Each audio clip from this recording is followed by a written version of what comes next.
ओम श्री गणेशाय नमः। हर हर महादेव।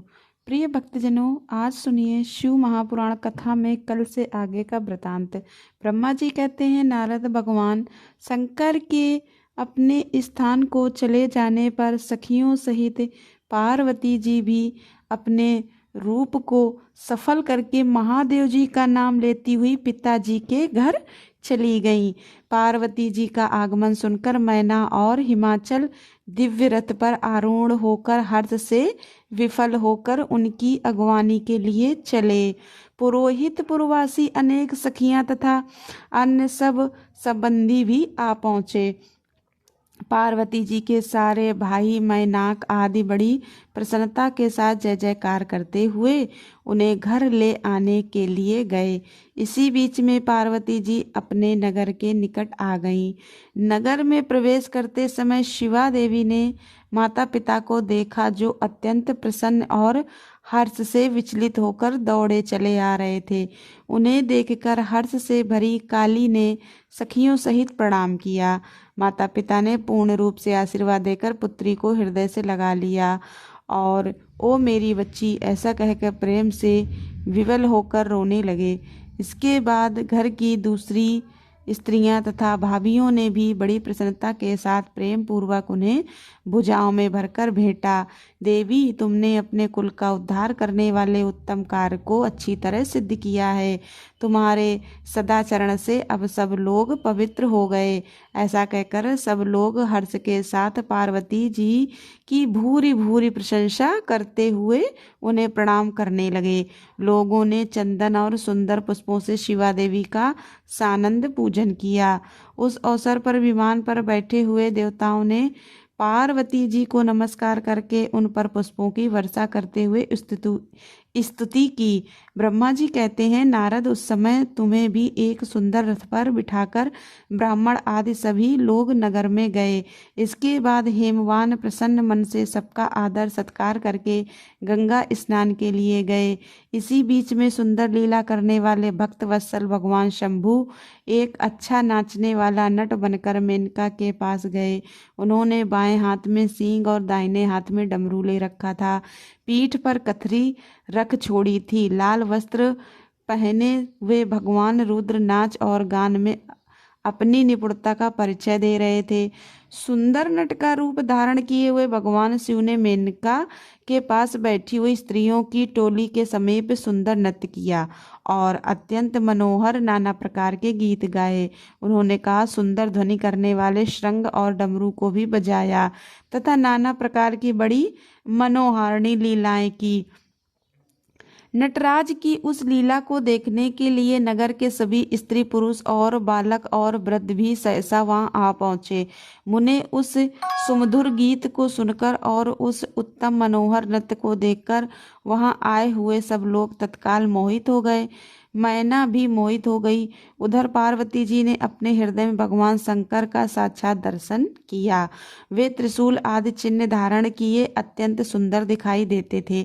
उनका सारा अंग विभूति से विभूषित था। वे हड्डियों की माला से अलंकृत थे। उनका मुख सूर्य, चंद्र और अग्नि रूप 3 नेत्रों से उद्भासित था। उन्होंने नाग का यज्ञोपवी धारण किया था। उनके उस सुरम्य रूप को देखकर दुर्गा प्रेमावेश से मूर्छित हो गईं और गौर वर्ण विभूषित दीन बंधु दया सिंधु और सर्वथा मनोहर महेश्वर पार्वती जी से कह रहे थे कि वर मांगो।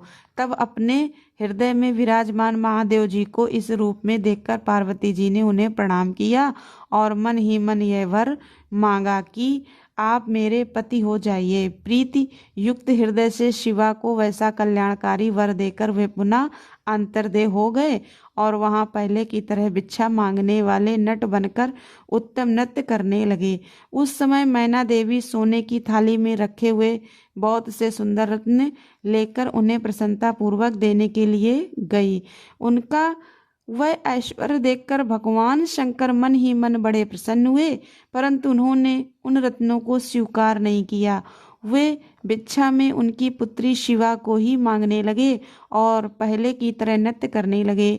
मैना उस भिक्षुक नट की बात सुनकर अत्यंत क्रोधित हो उठी और उससे डांटने फटकारने लगीं। उनके मन में उसे बाहर निकाल देने की इच्छा हुई। इसी बीच में गिरिराज हिमवान गंगा जी से स्नान करके लौट आए। उन्होंने अपने सामने उस निराकार भिक्षुक को आंगन में खड़े देखा। मैना के मुख से सारी बातें सुनकर ही भिक्षुक उनकी पुत्री को मांग रहा है। उन्हें भी बड़ा क्रोध हुआ। तब उन्होंने अपने सेवकों को आज्ञा दी कि तुरंत इस नट को बाहर निकाल दो। मुनिश्रेष्ठ ने वे नटराज विशालकाय अग्नि की भांति अपने उत्तम तेज से प्रज्वलित हो रहे थे। उन्हें छूना भी कठिन था, इसलिए कोई भी उन्हें बाहर नहीं निकाल सका। फिर तो नाना प्रकार की लीलाओं में विशारद उन भिक्षुक शिरोमणि ने सलराज को अपना अनंत प्रभाव दिखाना आरंभ किया। हिमवान ने देखा कि भिक्षुक ने वहां तत्काल ही भगवान विष्णु का रूप धारण कर लिया है और उनके मस्तक पर किरीट, कानों में कुंडल और शरीर पर पीत वस्त्र शोभा पा रहे हैं। उनकी 4 भुजाएं हैं। हिमवान ने पूजा के समय गदाधारी श्रीहरि को जो पुष्प आदि चढ़ाए थे वे सब उन्होंने भिक्षुक के शरीर और मस्तक पर देखे। इसके बाद सुंदर लीला करने वाले उस भिक्षु शिरोमणि ने हिमवान और मैना से दुर्गा को ही भिक्षा के रूप में मांगा, दूसरी कोई वस्तु ग्रहण नहीं की। परंतु शिव जी की माया से मोहित होने के कारण शैलराज ने उनकी उस प्रार्थना को स्वीकार नहीं किया। फिर भिक्षु ने कोई वस्तु नहीं ली और वे वहां से अंतर्दय हो गए। तब मैना और शैलराज को उत्तम ज्ञान हुआ और वे सोचने लगे कि भगवान शिव हमें अपनी माया से छल कर अपने स्थान को चले गए। यह विचार कर उन दोनों की भगवान शिव में पराभक्ति हुई, जो महान मोक्ष को प्राप्ति कराने वाली और दिव्य तथा संपूर्ण आनंद देने वाली है।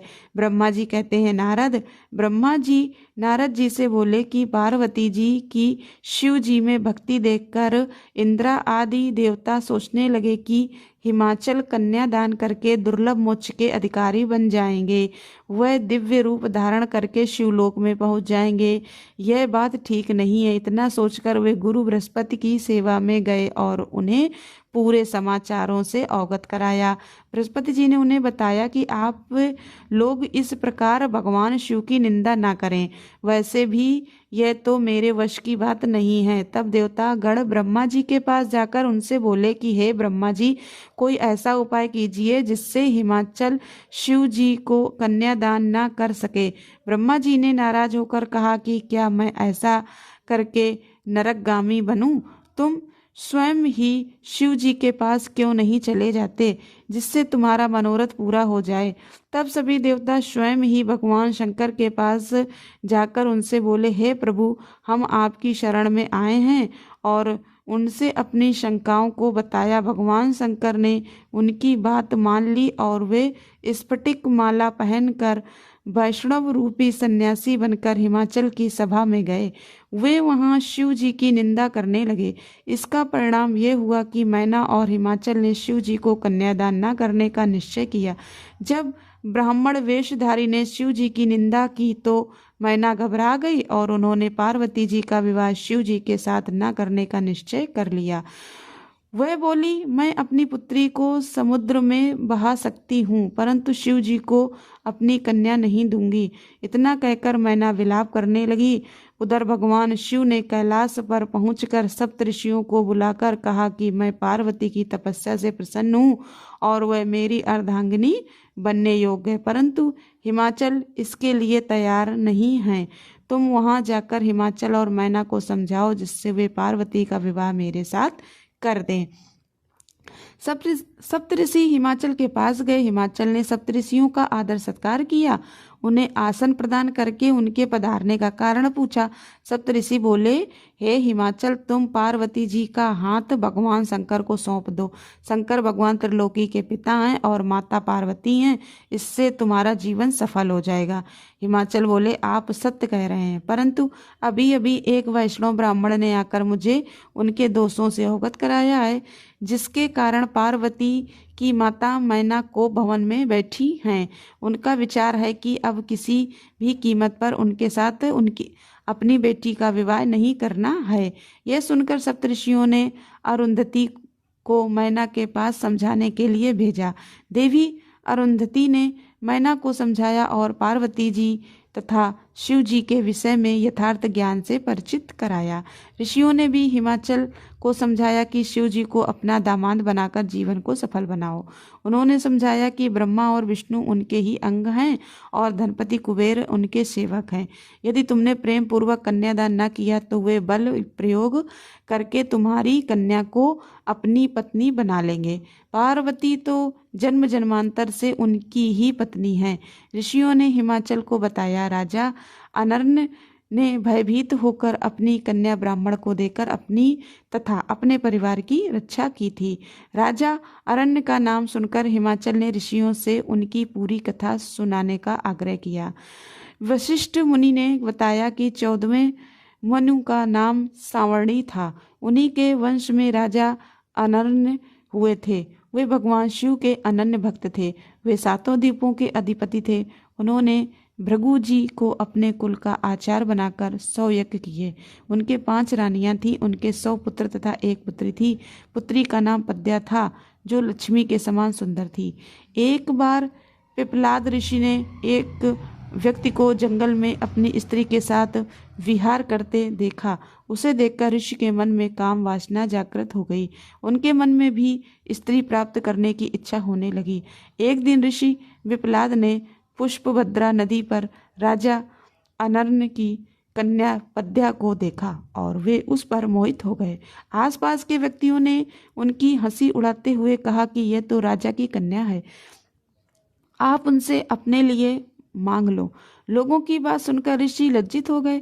ऋषि ने शीघ्रता से स्नान किया और राजा के दरबार में गए। राजा से राजकुमारी का हाथ मांगा। यह सुनकर राजा चुप रह गए।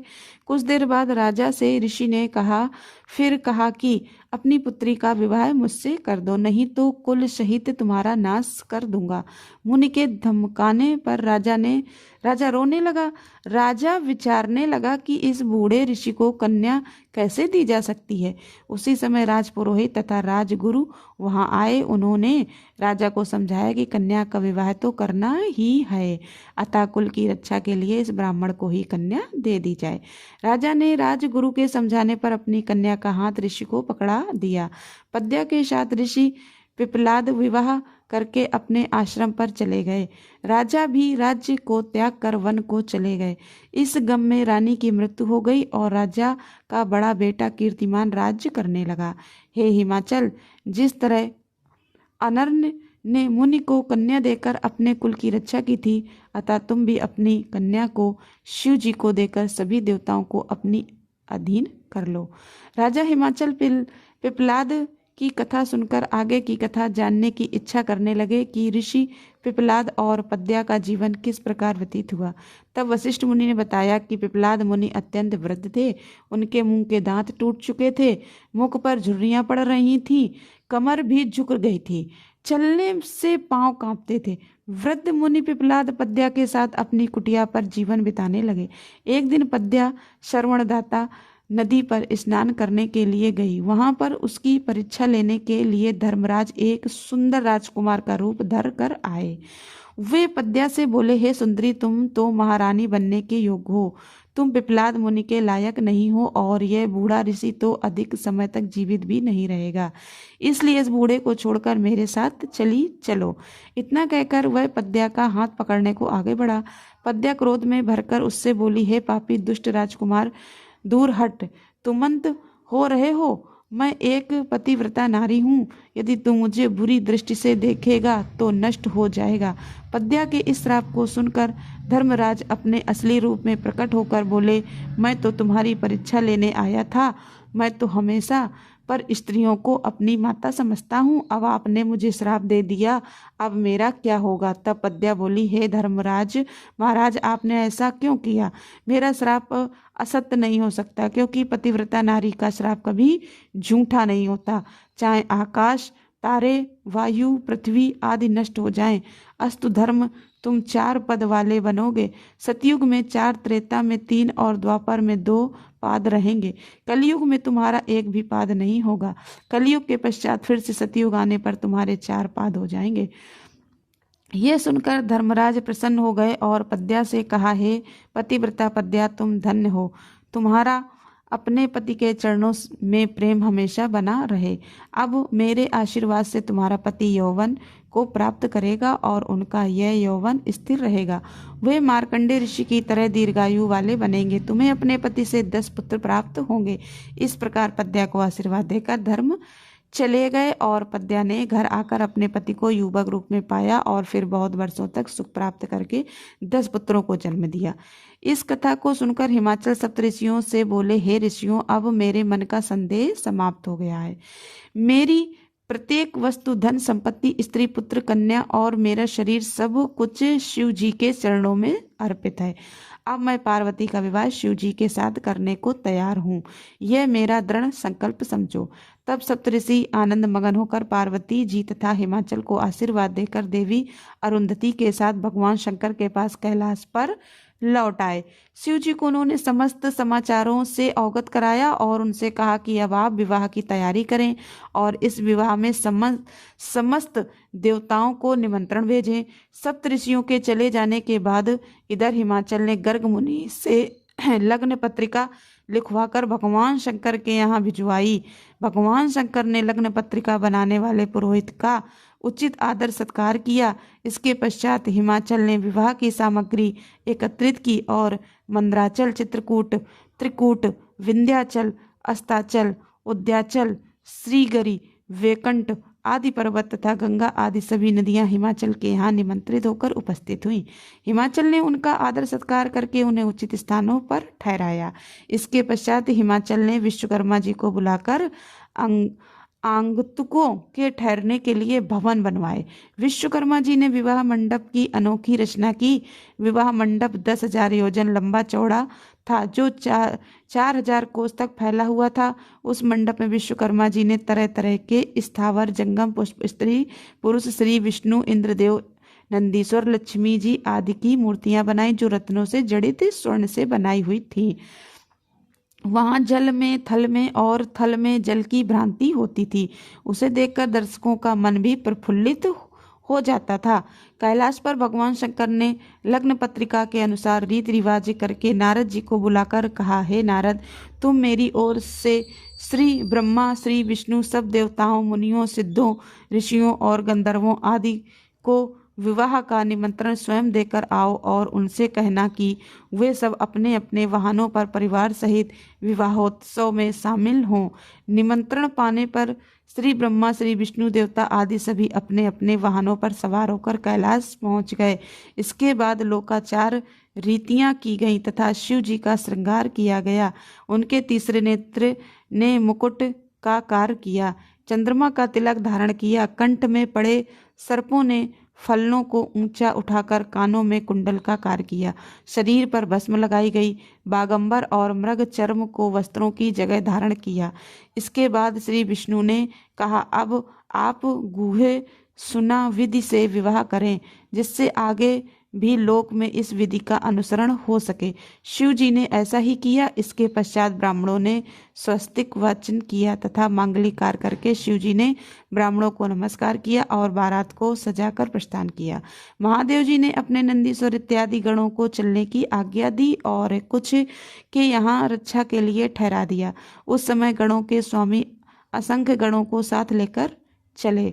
कटाक्ष के साथ 10 करोड़ और विकृत के साथ 8 करोड़ और विशंबर के साथ भी 8 करोड़ गण चले। श्री विष्णु भगवान अपने वाहन गरुड़ पर चढ़कर बारात के मध्य में चलने लगे। ब्रह्मा जी भी वेद पुराण आदि धारण कर सनक आदि प्रजापतियों के साथ चलने लगे। शिव जी के साथ चंडी देवी उनकी बहन बनकर सिर पर स्वर्ण का कलश लेकर अपने परिवार के साथ चलने लगी। वह भी विलक्षण चरित्र करती हुई सब गणों को आगे करके चलने लगी। भगवान शंकर ने श्री विष्णु जी की सलाह पर नारद जी को हिमाचल के पास भेजा। नारद जी ने हिमाचल के यहाँ पहुंचकर विश्वकर्मा जी द्वारा बनाए गए मंडप को देखा। उसे देखकर नारद जी अपनी सुध बुध खो बैठे। वहां पर हिमाचल के पुत्र मैनाक के साथ नारद जी बारात की अगवानी करने के लिए आ गए। नारद जी मंडप की विचित्रता और माया पूर्ण रचना का वर्णन करने लगे। अब देवराज इंद्र डरने लगे कि मैंने त्वष्टा के पुत्र को मार दिया था और पर्वतों के पंख काट दिए थे। इंद्र सोचने लगे कि मेरे ऊपर कोई बदले की भावना से प्रहार ना कर दे। तब श्री विष्णु ने इंद्र का डर दूर करते हुए कहा कि शंकर जी के साथ होने से हमें हिमाचल की माया को कोई डर नहीं है। तब हिमाचल के पुत्रों को आगे करके सभी देवता भगवान शंकर के साथ हिमाचल के यहाँ पहुंचे। बारात के आने पर हिमाचल पर्वतों को साथ लेकर अगवानी के लिए आगे आए। बारात की भव्यता को देखकर हिमाचल आश्चर्यचकित रह गए। जिस तरह पूर्व और पश्चिम के समुद्र आपस में मिलते हैं, उसी तरह पर्वत और देवता आपस में मिले। भगवान शिव जी की आज्ञा से सभी को उचित स्थानों पर ठहराया गया। इसके बाद हिमाचल ने अपने पुत्रों को भेजकर शिव जी को मिलने की इच्छा से बुलाया। इस पर शिव जी सभी देवताओं को साथ लेकर सज धज कर मिलने के लिए गए। मैना ने भी शिव जी को देखने की इच्छा प्रकट की। मैना हिमाचल से बोली कि मैं शिव जी की अनुपम छटा को देखना चाहती हूँ कि उनका रंग रूप कैसा है। इधर भगवान शंकर मैना की इच्छा को जान गए। देवगणों से सुसज्जित बारात आगे चल रही थी। उसमें अप्सराएं आदि नृत्य कर रही थी। मैना ने श्री विष्णु को देखकर नारद जी से पूछा कि क्या यही शिव जी हैं? नारद जी ने पीछे से आती हुई भूतों और गणों की टीलों में भगवान शिव जी को मैना को दिखाया। उस समय शिव जी के 5 मुख 10 भुजाएं और विरूप शरीर आदि थे। शिव जी को देखकर मैना तो भयभीत हो गई और मूर्छित होकर पृथ्वी पर गिर पड़ी। मैना को मूर्छित देखकर अनेक दासियां दौड़कर आईं और अनेक उपचार करने लगी। होश आने पर वे फिर रोने लगी और अपने पुत्रों पुत्रियों नारद सप्तऋषियों आदि की निंदा करने लगी, क्योंकि उन्होंने भी पार्वती को शिव जी को प्राप्त करने के लिए उकसाया था। मैना बोली, अब मैं क्या करूं? मुझे ये कौन सा दुखमय फल प्राप्त हुआ है? लोग मुझे क्या कहेंगे कि मैंने किसको अपनी कन्या सौंप दी? तब नारद जी ने मैना को समझाया कि तुमने शिव जी का स्वरूप देखा ही कहाँ है। तुमने तो जो यह देखा था वह तो उनकी लीला मात्र है। इसलिए तुम क्रोध को छोड़कर कार्य प्रारंभ करो। इसके बाद मैना को इंद्रादिक लोकपालों ने समझाया। मैना का क्रोध और बढ़ गया और वह बोली, मैं शिव जी के साथ पार्वती का विवाह बिल्कुल नहीं करूंगी। अब हिमाचल ने मैना को समझाया कि देखो, हमारे घर पर सभी देवता और ऋषियों का पदार्पण हो चुका है। उनके साथ ऐसा व्यवहार न करो। तुम भगवान शंकर के भयंकर रूप को देखकर डर गई हो। वे तो अनेकों रूपधारी हैं। वे संसार के कर्ता हैं, जगत के स्वामी हैं। इस पर मैना बोली, हे स्वामी, पार्वती का शिव के साथ विवाह नहीं होगा। मैं उसके गले में रस्सी बांधकर ऊंचे स्थान में नीचे गिरा दूंगी। मैं अपने प्राणों को भी त्याग दूंगी, लेकिन शिव जी के साथ उसका विवाह नहीं करूंगी। अब श्री विष्णु ने मैना को समझाया। श्री विष्णु के द्वारा समझाने पर मैना का मन कुछ शांत हुआ और वह बोली, मैं शिव के साथ पार्वती का विवाह तभी करूंगी जब वे अपना वास्तविक रूप धारण करके आएंगे। ब्रह्मा जी बोले, हे नारद, तब मैंने तुम्हें और विष्णु जी को शिव जी के पास भेजा। तुम दोनों के द्वारा भांति भांति से शिव जी की स्तुति करने पर उन्होंने अपना अद्भुत और सुंदर रूप ग्रहण किया। इसके बाद नारद ने मैना से कहा, अब तुम भगवान शिव का वास्तविक रूप देख सकती हो। वे तुम्हारे घर में ही आ रहे हैं। तब मैना ने देखा कि भगवान शिव का स्वरूप तो बड़ा ही मनोहारी है। वे करोड़ों सूर्यों के समान प्रकाशित हैं। उन्होंने भड़कीले वस्त्र और रत्नजित आभूषण पहन रखे हैं। मैना ने देखा कि वे मंद मंद मुस्कुरा रहे हैं और उनके कमल के समान नेत्र हैं। वे श्वेत शरीर वाले नंदी पर सवार हैं। उनके मस्तक पर चंद्रमा विराजमान है। विष्णु आदि उनकी सेवा में संलग्न हैं। सिर पर सूर्य ने छत्र धारण कर रखा है और गंगा यमुना चंवर डुला रही हैं। विश्वावसु और अप्सराएं शिव जी के आगे गान कर रही हैं। मैना शिव जी का यह रूप देखकर बहुत प्रसन्न हुई और कहने लगी, हे मेरी पुत्री पार्वती, तुम धन्य हो, तुम्हारा तप धन्य है। फिर बोली, हे भगवान, मेरा अपराध क्षमा करना, मैंने आपकी भारी निंदा की थी। सभी पूर्ववासी महिलाओं ने फिर भगवान शिव के दर्शन किए। अक्षत और चंदन से उनकी पूजा की गई। सभी महिलाएं अपने घरों के कार्यों को अधूरा छोड़कर उनके दर्शनों को आईं। वे सब पार्वती के भाग्य की सराहना करने लगी कि पार्वती साक्षात भगवान की पत्नी बनने जा रही हैं। सभी ने शिव जी पर पुष्पों की वर्षा की। अब भगवान शंकर की बारात हिमाचल के घर के आगे पहुंच गई। मैना ने झट से घर के अंदर पहुंचकर आरती का थाल सजाकर अन्य स्त्रियों के साथ उनसे मिलने आई। भगवान शंकर की शोभा करोड़ों कामदेव के समान थी। वे सुंदर श्वेत वर्ण त्रिनेत्रधारी थे। सुगंधित मालती के पुष्पों की माला धारण किए, रत्नजित मुकुट पहने, मणिजित कड़े हाथों में धारण किए तथा रत्नजित स्वर्ण के आभूषण पहने, विविध प्रकार के विचित्र चमकीले वस्त्र पहने, चंदन अगर कस्तूरी से सुगंधित तरुण वस्त्र स्वरूपधारी मंद मंद मुस्कान करते हुए सर्वांग सुंदर भगवान शंकर के से प्रकार मैना ने दर्शन किए। मैना की प्रसन्नता का कोई ठिकाना न रहा। मैना ने प्रेम पूर्वक उनकी आरती उतारी। उसके पश्चात पार्वती श्रृंगार से युक्त होकर कुल देवताओं का पूजन करने के लिए निकली। इधर हिमाचल ने भगवान शंकर का उपवीत संस्कार कराया और फिर पार्वती जी को वैदिक रीति से स्नान कराया गया तथा शिव जी द्वारा प्रदान किए गए वस्त्रों को आभूषणों को पहनाया गया। इसके बाद कुलगुरु ने हिमाचल से कहा, हे पर्वतराज, लग्न का समय निकट है, अब भगवान शंकर को बुलाया जाए। तब ब्राह्मणों तथा हिमाचल के पुत्रों और सगे संबंधियों ने भगवान शंकर, श्री विष्णु आदि देवताओं से कन्यादान करने के लिए पधारने को कहा। तब सभी देवताओं के साथ भगवान शंकर नंदी पर सवार होकर हिमाचल के घर को चले। पार्वती जी की माता मैना स्वर्ण कलश लिए हिमाचल की बाईं ओर आकर बैठ गई। हिमाचल ने शिव जी से कहा, भगवान, अब आप कृपया अपना गोत्र, प्रवर, कुल, नाम, वेद, शाखा आदि का उच्चारण करके ब्राह्मणों को बताएं।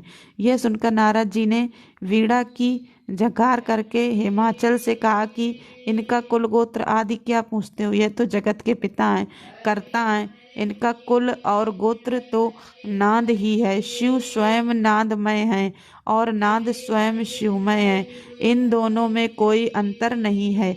इस पर हिमाचल आश्चर्यचकित रह गए। इधर देवता और ऋषि भगवान शिव की जय जयकार करने लगे। इसके पश्चात संकल्प पूर्वक ही हिमाचल बोले, हे समस्त संसार के ईश्वर भगवान शंकर, मैं आपको अपनी पुत्री का कन्यादान करता हूँ। आप इन्हें अपनी धर्मपत्नी के रूप में स्वीकार करें। इस प्रकार कहकर जल सहित कन्या का हाथ भगवान शंकर के हाथ में दे दिया।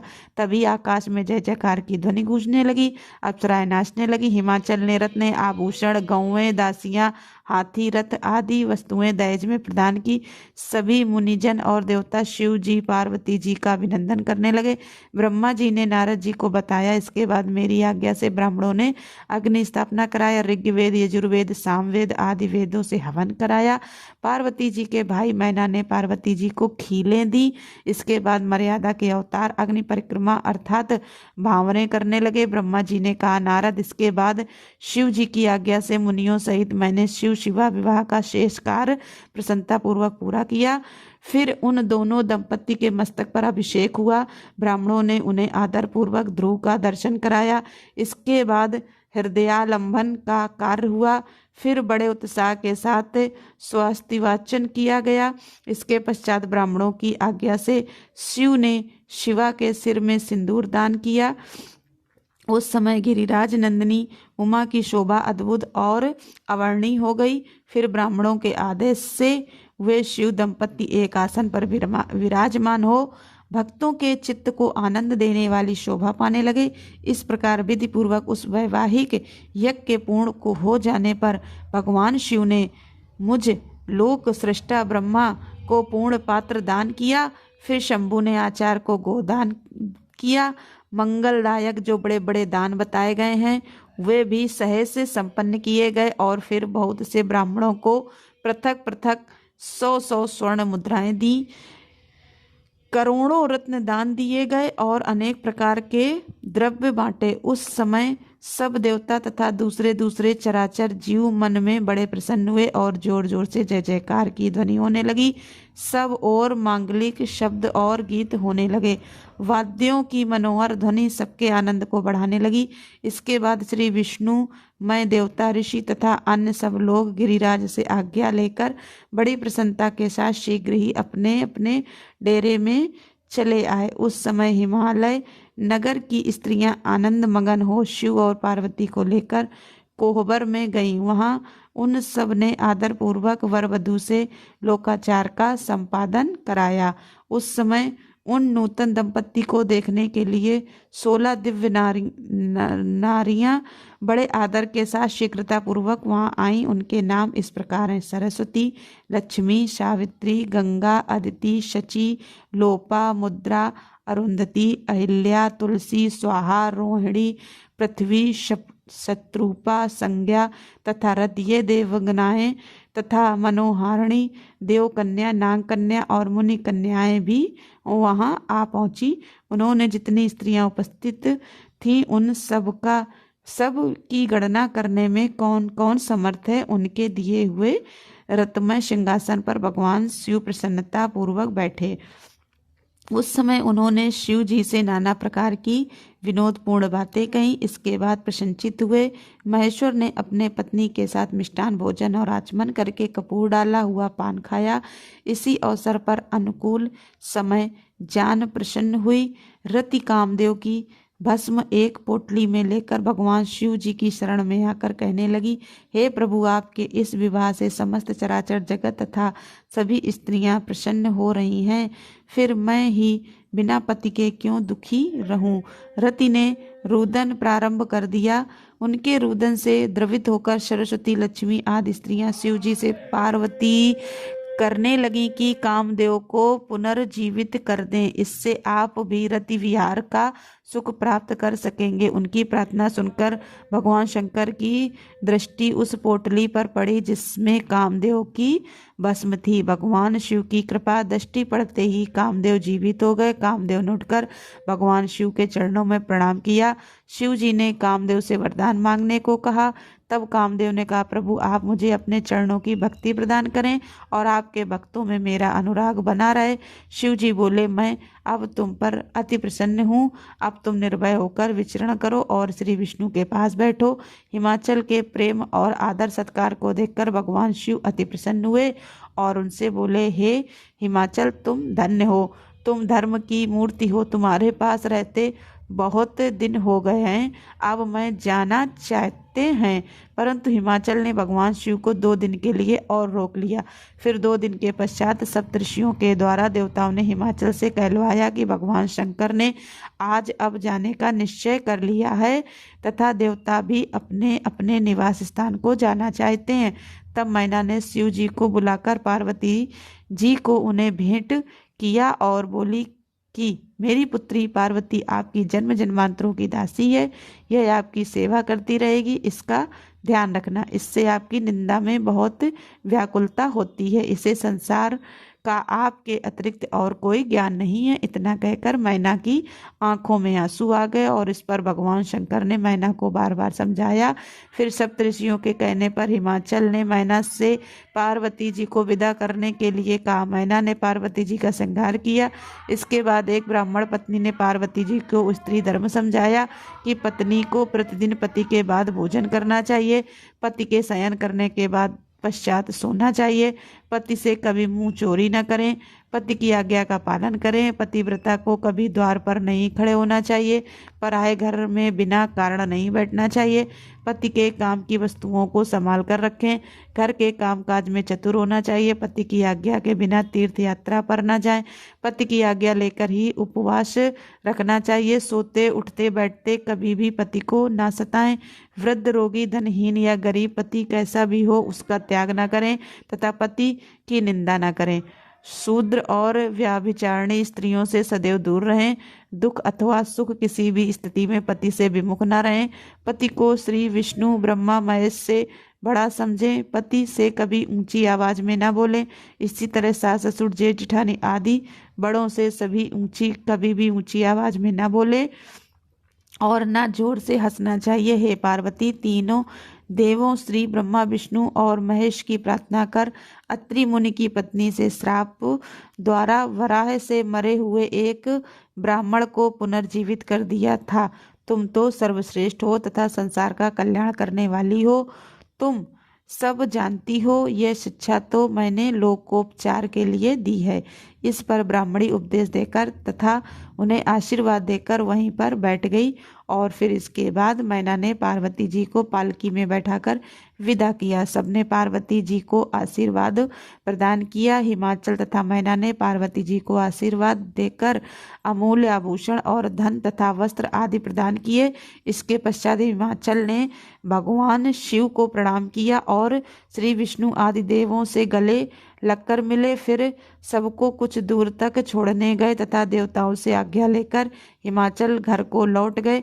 इसके पश्चात भगवान शंकर सभी के साथ कैलाश पर आ गए और वहां पर लोक रीति के अनुसार सभी बारातियों को स्वादिष्ट भोजन कराया गया। फिर सभी देवता शिव जी से आज्ञा लेकर और उन्हें प्रणाम कर अपने अपने लोकों को प्रस्थान कर गए।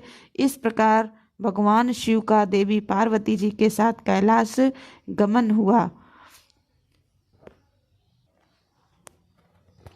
श्री नारद जी ने पूछा, देवताओं का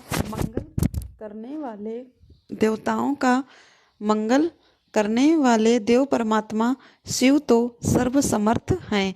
आत्मा राम होकर भी उन्होंने जिस पुत्र की उत्पत्ति के लिए पार्वती जी के साथ विवाह किया था, उनके वह पुत्र किस प्रकार उत्पन्न हुआ, फिर तारकासुर का वध कैसे हुआ, ब्राह्मण मुझ पर कृपा करके यह सारा वृतांत पूर्ण रूप से वर्णन कीजिए। इसके उत्तर में ब्रह्मा जी ने कथा प्रसंग सुनाकर कुमार के गंगा से उत्पन्न होने तथा कृतिका आदि 6 स्त्रियों के द्वारा उनके पाले जाने पर छहों की संतुष्टि के लिए उनके 6 मुख धारण करने और कृतिकाओं के द्वारा पालन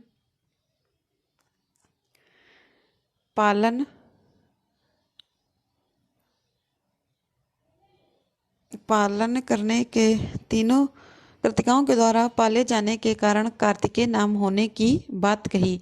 बालक के उत्पन्न होते ही भगवान शिव और देवी पार्वती जी के आनंद की कोई सीमा न रही। तीनों लोकों में प्रसन्नता छा गई। शिव पार्वती जी बालक के पास पहुंचे। उस बालक पर पुष्पों की वर्षा होने लगी। देवताओं ने भी आनंद मनाया। आकाश में दुदुमियां बजने लगी और दैत्यों के यहाँ अमंगल होने लगे। इसके बाद वहां पर महर्षि विश्वामित्र जी आए। उस बालक ने उनको अपना पुरोहित बनाया और उनसे अपना नामकरण संस्कार करने को कहा। उनसे बालक ने इस गुप्त रहस्य को किसी पर प्रकट न करने को कहा।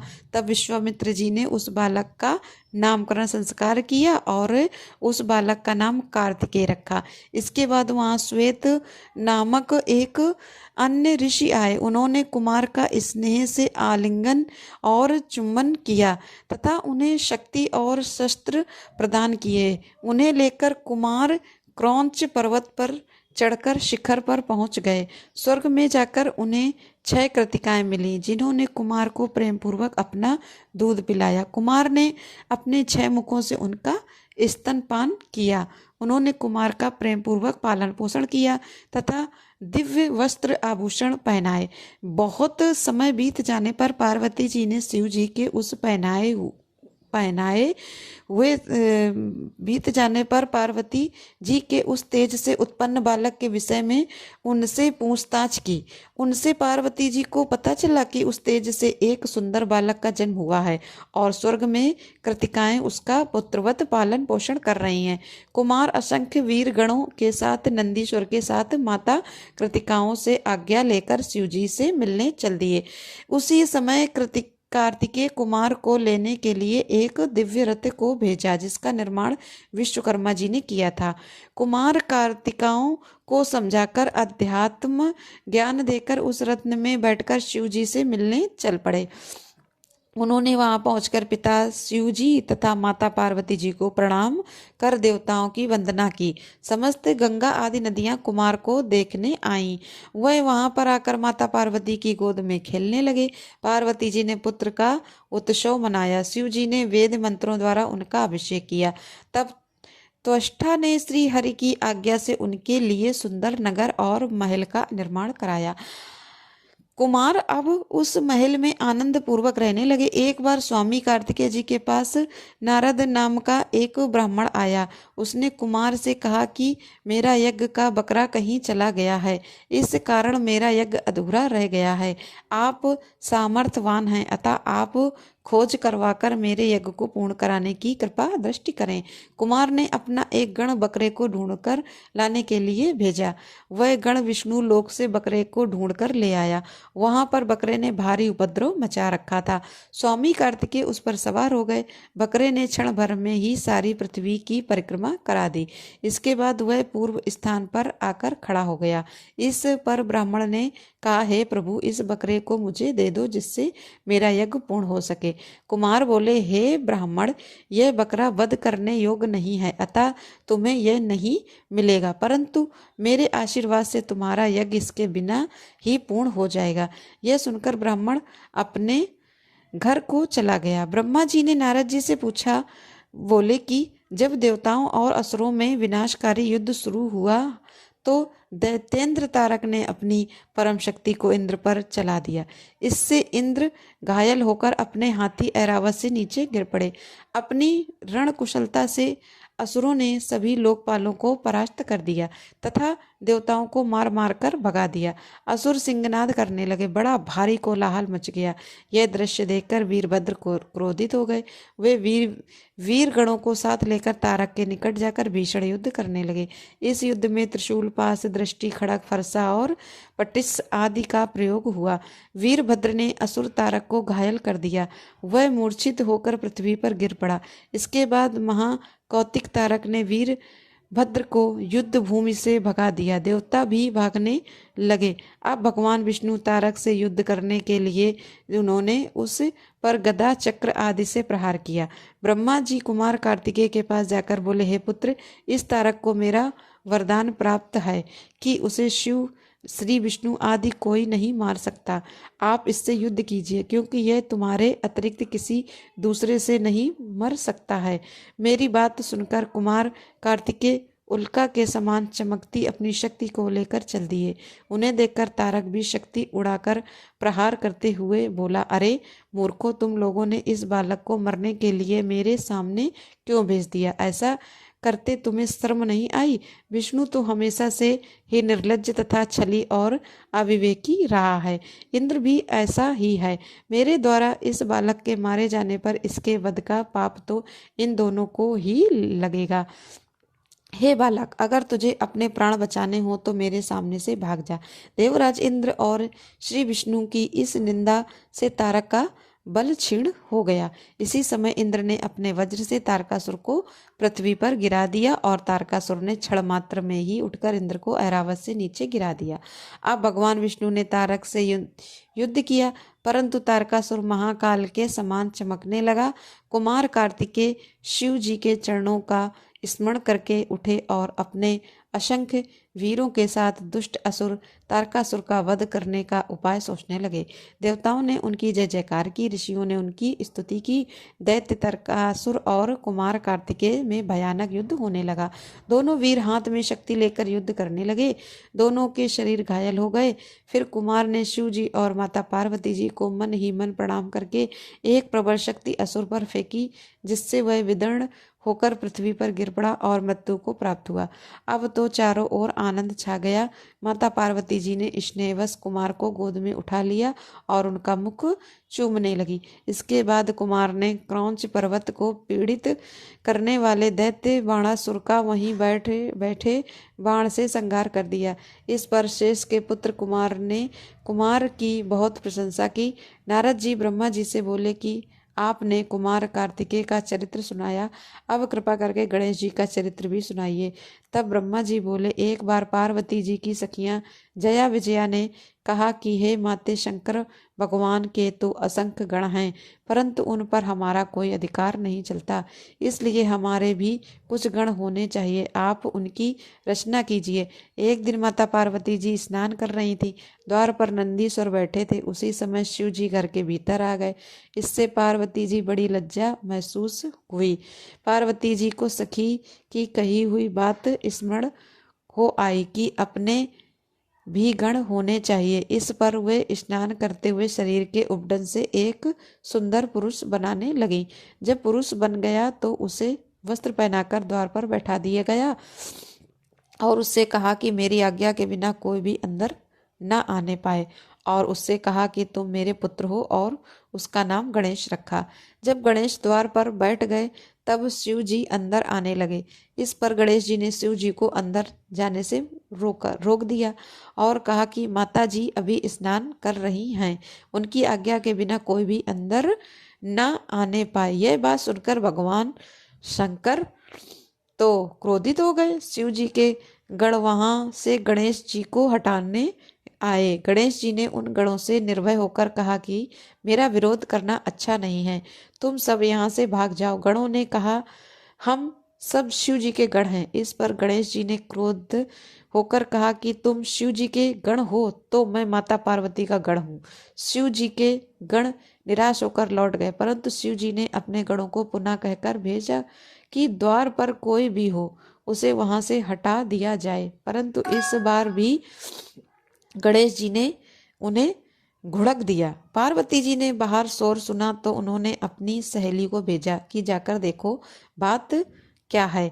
इस पर सखी ने बाहर आकर पता किया और पार्वती जी को जाकर सारा वृतांत कह सुनाया। इस पर पार्वती जी हंसने लगी और बोली, यह तो अच्छी बात हुई कि गणेश ने शंकर जी को रोक दिया, नहीं तो वे बिना किसी सूचना के चुपचाप अंदर चले आते हैं। शिव जी ने पुनः अपने गणों को आदेश दिया कि तुम उस गण से युद्ध करो। इतना कहकर सांसारिक लीला करने वाले शिव जी मौन हो गए। शिव जी की आज्ञा से इधर उनके गण निर्भय होकर गणेश जी से युद्ध करने आ गए। इधर गणेश जी भी लड़ाई के लिए तैयार ही थे। गणेश जी ने शिव गणों से कहा कि आज तुम मुझ अकेले पार्वती पुत्र का पराक्रम देखो। शिव जी के अनेक गण गणेश जी से युद्ध करने लगे, परंतु वे तो गणेश जी का युद्ध भी नहीं बिगाड़ सके, बल्कि गणेश जी ने ही गणों को मारकर भगा दिया। देवताओं ने शिव जी के पास जाकर इस युद्ध का कारण पूछा। शिव जी ने उन्हें बताया कि घर के द्वार पर एक बड़ा शक्तिशाली बालक हाथ में लकड़ी लिए बैठा है और मुझे घर के भीतर ही नहीं जाने दे रहा। यदि ब्रह्मा जी चाहें तो इस क्लेश को दूर कर सकते हैं। ब्रह्मा जी को आते देखकर बालक गणेश क्रोध में भरकर उनकी ओर भी दौड़ा और उनकी दाढ़ी मूछ नोचने लगे। तब ब्रह्मा जी ने बालक गणेश से कहा, क्षमा करो, मैं वृद्ध ब्राह्मण हूँ। ब्रह्मा जी अभी यह बता ही रहे थे कि बालक गणेश ने परिग उठा लिया। अब तो यह देखकर ब्रह्मा जी वहां से भाग गए। ब्रह्मा जी शिव जी के पास आए और उन्हें सब समाचारों से अवगत कराया। ब्रह्मा जी की बात सुनकर शंकर जी क्रोध में भर गए। शिव जी के सभी गणों ने युद्ध किया, परंतु कुमार कार्तिकेय सहित सब गण बालक गणेश से हार गए। अकेले गणेश ने सबके छक्के छुड़ा दिए। इस पर क्रुद्ध होकर भगवान शंकर स्वयं वहां पर गए। श्री विष्णु ने भी अपनी सारी सेना उनके पीछे कर दिया। शिव जी उस बालक से युद्ध करने आए। शिव जी उससे चिरकाल तक लड़ते रहे। गणेश जी ने माता पार्वती जी का ध्यान किया और शिव जी पर शक्ति चला दी। इस पर क्रोध में भरकर शिव जी ने त्रिशूल से उस बालक का सिर काट दिया। अब तो इससे सारे देवता निश्चिंत हो गए। नारद जी ने जाकर पार्वती जी को सारा वृतांत कह सुनाया और यह भी कहा कि अपना मान किसी भी प्रकार मत त्यागना। ऐसा कहकर देवर्षि नारद जी अंतर्ध्याय हो गए। अब यह बात जानकर कि उनके पुत्र गणेश का भगवान शिव ने सिर काट दिया है, पार्वती जी को महान क्रोध हुआ कि देवताओं और गणों ने मेरे पुत्र गणेश को मार दिया है। उन्होंने निश्चय किया कि मैं सबका नाश करके संसार में प्रलय मचा दूंगी। उन्होंने अपनी शक्ति से 1,00,000 शक्तियां उत्पन्न कर ली। उनसे पार्वती जी बोली कि तुम सब जाकर देव सेना में प्रलय मचा डालो, जो भी तुम्हारा विरोध करे उसे भक्षण कर डालो। फिर चाहे वो ऋषि हो, देवता हो या राक्षस हो, वे शक्तियां सेना में प्रवेश करके अब उसका भक्षण करने लगी। यह देखकर श्री ब्रह्मा विष्णु और महेश आदि निराश हो गए। वे कहने लगे, क्या देवी अकाल में ही प्रलय कर डालेगी। इस पर ऋषियों ने प्रार्थना की, हे अंबिके, तुम्हारे स्वामी भी यहाँ उपस्थित हैं, उनका तो ख्याल करो, क्षमा करो, प्रलय हुई जाती है। देवी, हे देवी, इन सबका अपराध क्षमा करने की कृपा करो। ऋषियों की प्रार्थना कर देवी चंडिका देवताओं से बोली, यदि आप सब लोग मेरे पुत्र गणेश को पूजनीय बनाओगे तो संहार रुक सकता है। भगवती की बात सुनकर देवताओं ने शिव जी से कहा कि हमें यही करना चाहिए जिससे सब लोगों का भला हो। तब शिव जी ने कहा, अच्छा तो अब तुम सब उत्तर की दिशा में जाओ और जो सबसे पहले मिले उसका सिर काटकर गणेश के धड़ पर जोड़ दो, इससे वह जीवित हो जाएगा। यह कहकर सब देवता उत्तर दिशा में चल दिए। उन्हें सबसे पहले एक दांत वाला हाथी मिला, वे उसी का सिर काट कर ले आए, उसे गणेश जी के धड़ से जोड़ दिया। गणेश जी फिर से जीवित हो गए। शिव जी के पुत्र को जीवित देखकर सब देवता बड़े प्रसन्न हुए। तब सब उन्हीं देवी पार्वती जी के पास ले गए और पार्वती जी अपने पुत्र को सामने देखकर प्रसन्न हो गई। गणेश जी के पुनर्जीवित हो जाने पर पार्वती जी की प्रसन्नता का ठिकाना ना रहा। उन्होंने बालक गणेश को अपनी दोनों भुजाओं में भरकर प्यार करना शुरू कर दिया। बालक को उन्होंने अनेकों प्रकार के वस्त्र आभूषणों से सुसज्जित कर दिया। सबने बालक गणेश की पूजा की। देवी पार्वती ने गणेश जी का मुख चूमकर आशीर्वाद दिया, हे पुत्र, तुम्हारे मस्तक पर सिंदूरी निशान है, अतः सब तुम्हें सिंदूर से पूजा करेंगे। तुम्हें सब प्रकार की सिद्धियां प्राप्त होंगी। तुम्हारी पूजा से सभी प्रकार के विघ्न बाधाओं का नाश होगा। शिव जी ने भी उनके सिर पर हाथ रखकर कहा, यह मेरा दूसरा पुत्र है। गणेश जी ने शिव जी के चरणों को प्रणाम किया। फिर सभी देवताओं ने गणेश जी से क्षमा मांगी। त्रिदेव श्री ब्रह्मा विष्णु और महेश ने सबके पूजनी और गणनाथ होने का आशीर्वाद दिया। सबने कहा कि मनुष्य सबसे पहले इनकी पूजा करेंगे, इसके बाद हमारी पूजा करेंगे। सबसे पहले शिव जी ने मांगलिक वस्तुओं के गणेश जी की पूजा की। इसके बाद श्री विष्णु, ब्रह्मा जी तथा पार्वती जी ने गणेश जी की पूजा की। सभी ने एक स्वर से उन्हें सर्वाध्यक्ष बना दिया। देवता धुंधुम बजाने लगे और अप्सराएं नृत्य करने लगी। बड़ा भारी उत्सव हुआ। इसके बाद सभी देवता आज्ञा लेकर अपने अपने स्थान को चले गए। शिव, पार्वती, गणेश सहित आनंद पूर्वक रहने लगे।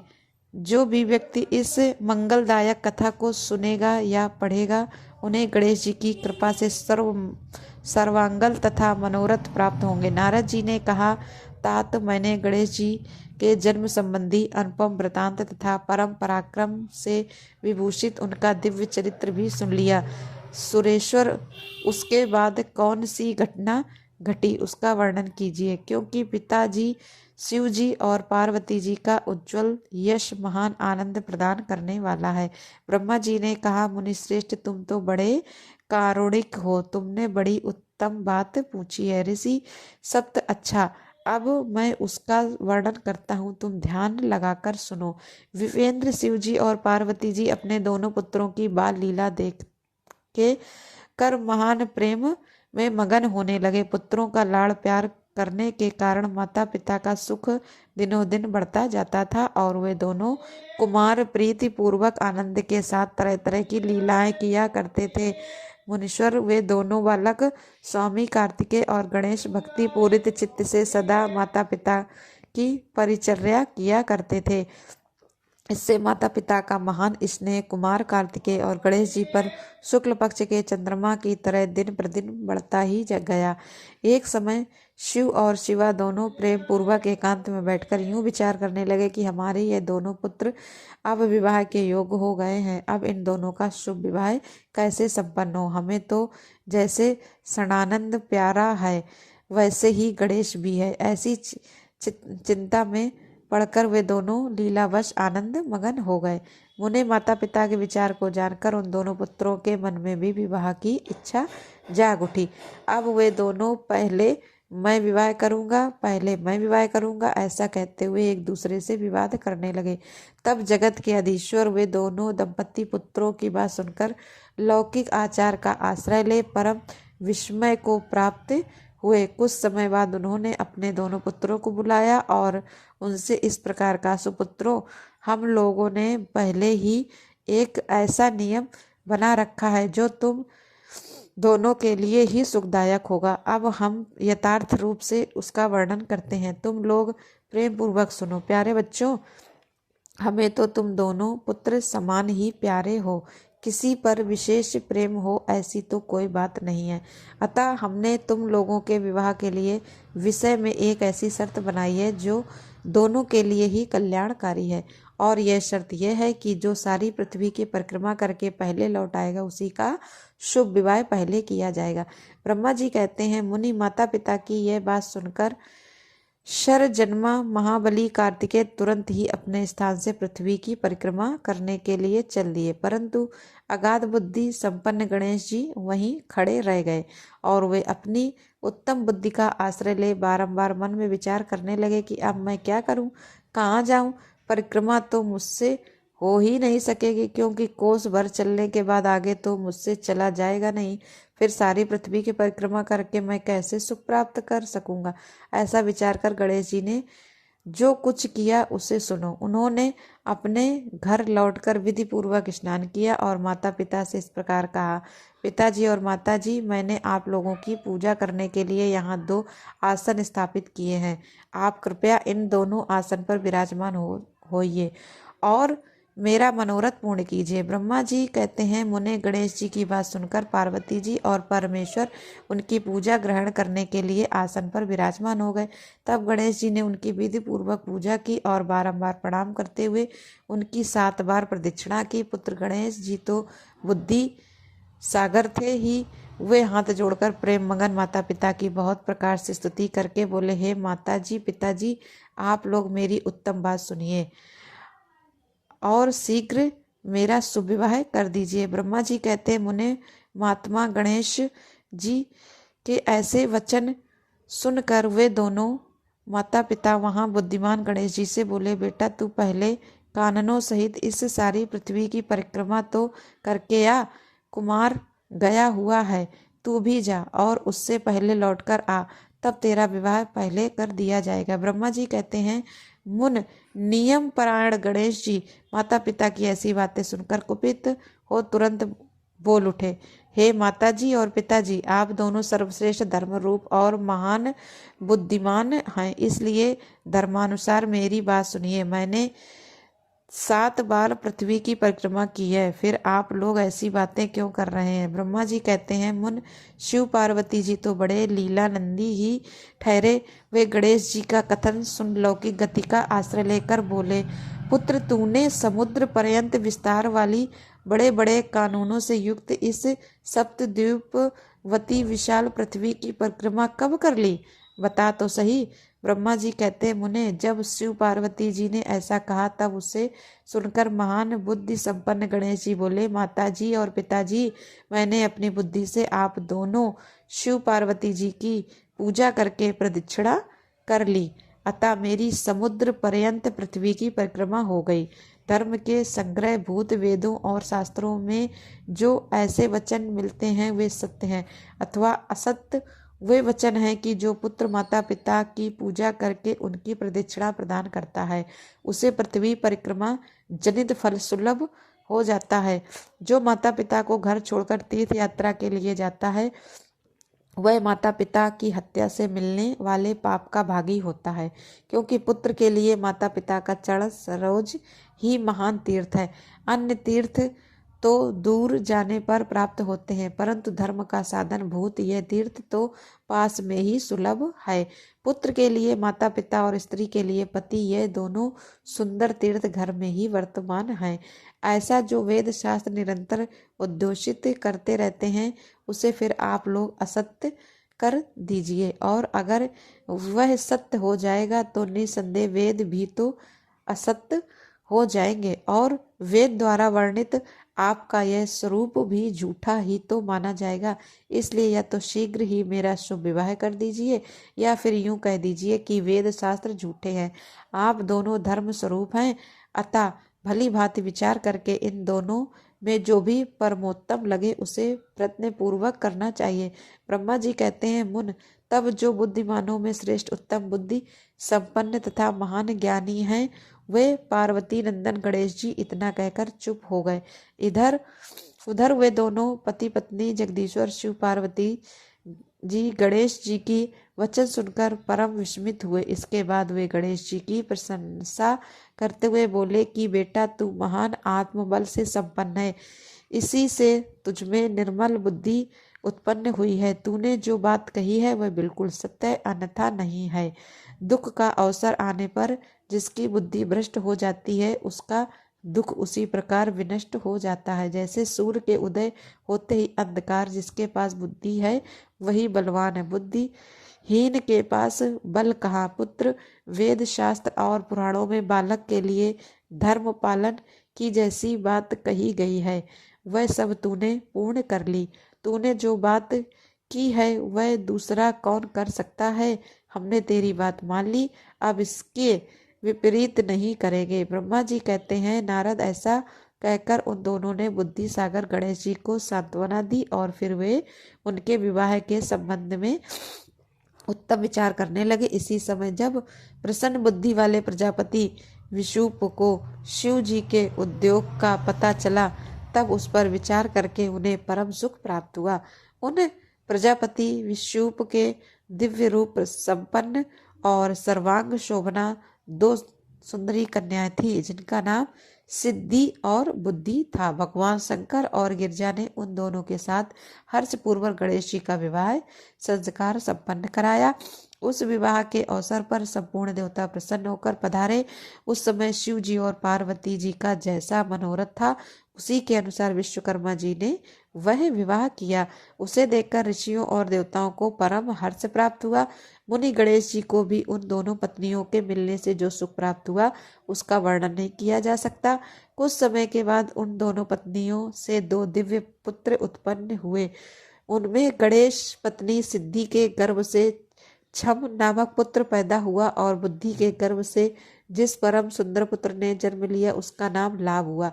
इस प्रकार जब गणेश अचिंत सुख का भोग करते हुए निवास करने लगे तब दूसरे पुत्र स्वामी कार्तिकेय पृथ्वी की परिक्रमा करके वापस लौटे। उस समय नारद जी ने कहा, कुमार स्कंद को सब समाचार सुना दिया। उसे सुनकर कुमार के मन में बड़ा शोभा हुआ और वे माता पिता शिव शिवा के द्वारा रोके जाने पर भी न रुककर क्रौंच पर्वत की ओर रुष्ट होकर चले गए। देवर्ष उसी दिन से शिव पुत्र स्वामी कार्तिकेय का कुमारत्व अर्थात कुंवारपना प्रसिद्ध हुआ और उनका नाम त्रिलोकी में विख्यात हो गया। वह शुभदायक सर्व पापहारी पुण्यमय और उत्कृष्ट ब्रह्मचर्य की शक्ति प्रदान करने वाला है। कार्तिक की पूर्णिमा को सभी देवता ऋषि तीर्थ और मुनीश्वर सदा कुमार का दर्शन करने के लिए क्रौंच पर्वत पर जाते हैं। जो मनुष्य कार्तिक पूर्णिमा के दिन कृतिका नक्षत्र का योग होने पर स्वामी कार्तिक का दर्शन करता है उसके संपूर्ण पाप नष्ट हो जाते हैं और उसे मनोवांछित फल की प्राप्ति होती है। इधर स्कंद विछो हो जाने पर देवी उमा को महान दुख हुआ। उन्होंने दीन भाव से अपने स्वामी शिव जी से कहा कि प्रभु आप मुझे अपने साथ लेकर वहां चलिए। तब प्रिया को सुख देने के लिए स्वयं भगवान शंकर ने अपने एक अंश से उस पर्वत पर गए और सुखदायक मल्लिकार्जुन नामक ज्योतिर्लिंग के रूप में वहां प्रतिष्ठित हो गए। वे सत्य पुरुषों की गति तथा अपने सभी भक्तों मनोरथ पूर्ण करने वाले हैं। वे आज भी शिवा के सहित उस पर्वत पर विराजमान हैं। पुत्र नारद वे दोनों शिव भी पुत्र स्नेह से विवल होकर प्रत्येक पर्व पर कुमार को देखने के लिए जाते हैं। अमावस्या के दिन वहां स्वयं शंभु पधारते हैं और पूर्णिमा के दिन देवी पार्वती जी जाती हैं। मुनीश्वर, तुमने स्वामी कार्तिक और गणेश जी का जो वृतांत मुझसे पूछा था वह सब मैंने तुम्हें सुना दिया। इसे सुनकर बुद्धिमान मनुष्य समस्त पापों से मुक्त हो जाता है और उसकी सभी शुभ कामनाएं पूर्ण हो जाती हैं। जो मनुष्य इस चरित्र को पढ़ता अथवा पढ़ाता, सुनता और सुनाता है, निसंदेह उनके सभी मनोरथ सफल हो जाते हैं।